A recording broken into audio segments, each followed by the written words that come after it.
The amount of time, Robbo, does that impact how you look at it? A little bit, yeah. It's not as if they got the ball and went straight up the other end and scored the goal, and then they would have been, or should have been, really upset. But it wasn't so long ago we were talking about more respect for referees, and they shouldn't have players all around the referee, coaches coming on the field, a chairman now coming down from the stands. I think it's got worse. Really? It's certainly got worse. There's been no respect for referees. They make mistakes, and we all have a go at them. But as a football, football clubs, players, officials, you can't do what we're seeing at the moment. It happens in a lot of games now. Yeah. Stevie, final thought? I don't think it's got worse. I'd certainly hope that the... Well, you usually go home as soon as the final whistle goes. I'm still there commentating. Yeah, I think absolutely 100% the chairman and the owner has to get some sort of fine or ban or whatever it is, because that cannot happen. It's one thing for coaching staff and players to complain, and I understand that you shouldn't be doing it. But for the owner to be coming down, no, they got to clamp down on that right now. Quickly, Frank, go ahead.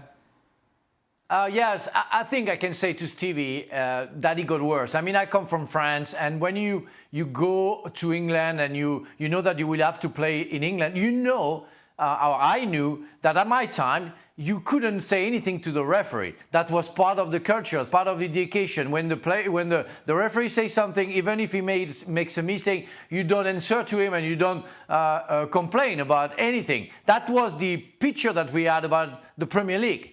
It's not that anymore, from far. Maybe because some European, maybe some French people came over and disturbed the etiquette. Luis, what does this mean for Liverpool as far as the title race, getting a victory in this way?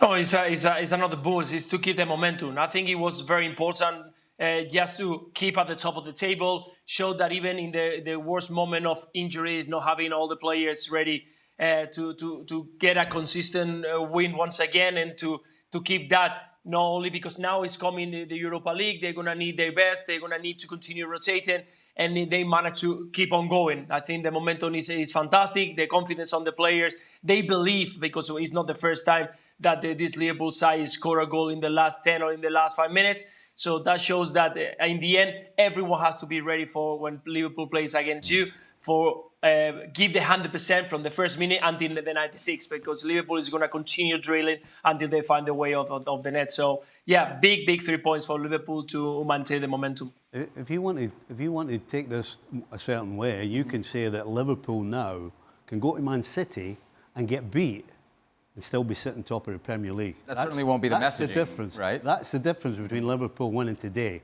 and taking a point. So it's massive as far as the title race is concerned. It's absolutely huge. Huge. Yeah. People like Arteta and the Arsenal fans will all be looking at that. And obviously, Stevie's talking about Man City. I'd look at an Arsenal point of view. Arsenal would be thinking with a couple of minutes to go, rubbing their hands, we've got every chance of catching up with Liverpool now. It's not the case. They've now got to go and put another performance in. They've got to go and win the game just to stay in touch. Does it bother you at all that Liverpool are kind of just getting it over the line while Arsenal are just ripping people apart? City are capable of putting up 5? Couldn't care less. It's not about playing now. It's not about style. It's not about patterns of play. It's not about all the lovely passing from the back. But compared to the teams that you're fighting for that title, it is. I couldn't care less if, whether it's Kelleher or Alisson in goal, every time he takes a goal kick or gets the ball, if he kicks it 70 yards down the field and Liverpool win 1-0 with a flick on, I couldn't care less. This time of the year is about winning games. That's it. Luis, what are you laughing at?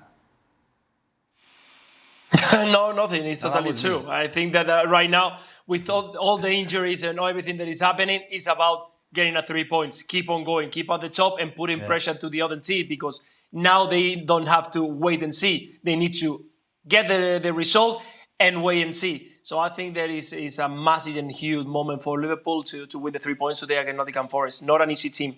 Go on, Frank. I hear you chuckling. No, I was laughing because it's really true what Stevie just said. I remember at my time, and Shaka can talk about that, when Newcastle had 14 points ahead and Manchester started to win, 1-0 at the end, 1-0. We all talk about the Fergie time, and it's really what it is. You don't care about the way you play, and Manchester United weren't playing well every time they played, but they were getting the 3 points, and it's what matters the most. So it's what I was talking about, the luck that you need, because that's what it is. That's what it is. You know, a last cross, a last header, and the last goal at the last minute. That's perfect. You go home, you're happy, you get the 3 points, and you think about the next game.